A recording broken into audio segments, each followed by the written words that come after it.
Magandang umaga po sa ating lahat. Maligayang kapistahan ng Kristong Hari. Palakpakan po natin ang Panginoon. My dear brothers and sisters, we come to the end of our liturgical year as we celebrate the solemnity of Christ the King. Next week, Advent na at unti-unti na po nating nakikita ang mga palamuti na pangpasko sa loob ng ating simbahan. Kaya naman, magandang pagnilayan natin ang kahalagahan ng pagdiriwang natin ngayon. At magandang tanungin, pakitanong po sa inyong mga katabi, kapatid, si Kristo na ba ang hari ng buhay mo? Kahapon, umattend po ako ng Vocation Festival na sinalihan ng mga kabataang nagninilay ng pagtawag sa kanila ng Diyos.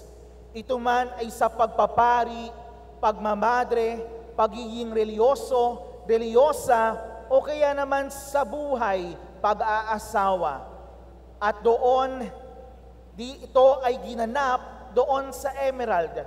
Mula sa estansya, nagkaroon po kami ng prosesyon at papunta sa Emerald, doon po namin ipinagdiwang ang banal na Eukaristiya. Nagdiwang kami ng banal na misa sa gitna ng mga naglalakihang buildings at establishments. Nakita ko sa oras na iyon ang isa sa mga hamon sa panahon natin ngayon. At ito ay si Jesus at ang hamon ng pagiging makamundo. Si Jesus sa gitna ng mga tukso ng buhay. Gayon din naman kanina, noong nilibot natin ang banal na Santisimo, isang paalala na kinakailangan natin papasukin si Kristo sa ating mga buhay. Sa panahon kasi ngayon, masyado na tayong nagpo-focus sa ating mga sarili. May mga pagkakataon na ang kagustuhan natin ay hindi makadiyos at mga pagkakataon na hindi na natin namamalayan, na hindi na natin nasusunod ang kalooban ng Diyos. Iba ang hari ng ating buhay, makamundo, makasarili, walang pakialam sa ating kapwa. Subalit, naiiba ang pagkahari na dulot ni Jesus. Kung pagninilayan natin ang ating mga pagbasa, makikita natin ang pagkahari ni Kristo ay nagdudulot ng tunay na kalayaan na nagbibigay ng pag-asa. Kalayaan at pag-asa sa bawat isa.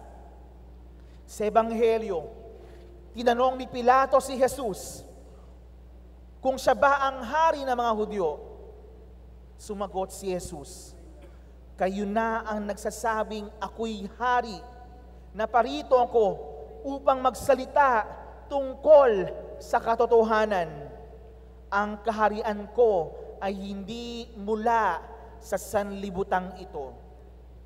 Sa unang pagbasa, nakita ni Daniel ang isang makahulugang pangitain tungkol sa anak ng tao na binigyan ng kapamahalaan, kaluwalhatian at kaharian na walang hanggan. Pinapakita nito na ang kaharian ni Kristo ay hindi magwawakas. Ito ang kahariang nagbibigay tiwala na ang kasamaan ay hindi matatagpuan magpakilanman. At sa ating ikalawang pagbasa, nagpapaalala na si Jesus ang hari ng mga hari ang tapat na saksi at ang nagpapalaya sa atin mula sa ating mga kasalanan sa pamamagitan ng kanyang dugo. Sa kanyang pag-ibig, binigyan niya tayo ng kalayaan, kalayaang makalaya mula sa kasalanan, sa takot at sa kawalan ng pag-asa.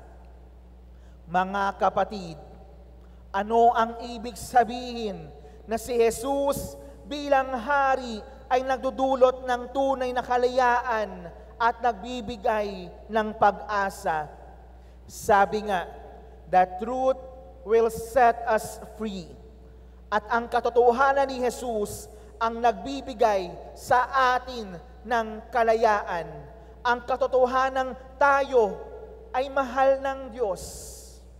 Ang katotohanan, papatawarin tayo ng Diyos. Ang katotohanan, si Jesus lang sapat na sa atin. At ang katotohanan ito ay magtatamo sa atin ng kalayaan mula sa pagkaalipin na dulot ng kamunduhan, lalong-lalo na ng dahil sa kasalanan. Ang tunay na kalayaan ay hindi lamang ang kakayahang gawin ang anumang naisin natin. Ang tunay na kalayaan ay ang kakayahang gawin ang tama, ang mabuti, at ang makatarungan.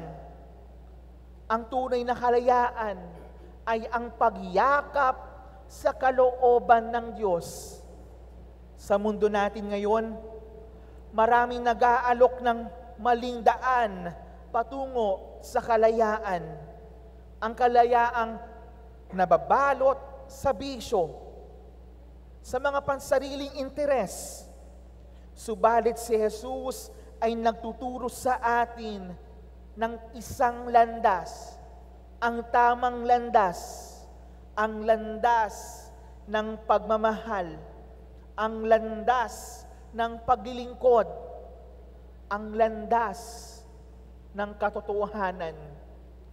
Ang kaharian ni Kristo ay nagbibigay ng kalayaan na nagdudulot ng pag-asa dahil ito'y kahariang hindi matitinag, hindi natitinag. Kapag pakiramdam natin, ang nagwawagi ay ang kasamaan, ang kawalan ng pag-asa, tayo'y tinatawag ni Kristo na huwag mawalan ng pag-asa sa Kanya. Ang kumapit sa Kanyang krus, ang kumapit sa Kanyang pagmamahal. Mga kapatid, ang Kanyang paghahari ay nagbabalot ng pagtitiwala at kabutihang palaging mananaig sa bawat isa sa atin, sa bawat puso natin. Sa ating panahon ngayon, maraming dahilan upang mawalan ng pag-asa. Depresyon, kagutuman, kahirapan, kawalan ng katarungan, at marami pang iba. Ngunit si Kristong Hari may liwanag sa gitna ng dilim. Para sa Kanya, Siya ang liwanag natin. Siya ang makapagbibigay ng liwanag, ng pag-asa sa bawat isa sa atin. Ang Kanyang kaharian ang nagbibigay sa atin ng lakas upang magpatuloy at magsikap para sa mas mabuting kinabukasan. Di ba ito naman ang gusto natin? Ang magandang kinabukasan. Ang kinabukasan na may naghihintay sa atin na pag-asa na dulot ni Kristong ating Hari. Si Kristo bilang Hari ay may plano sa bawat isa sa atin.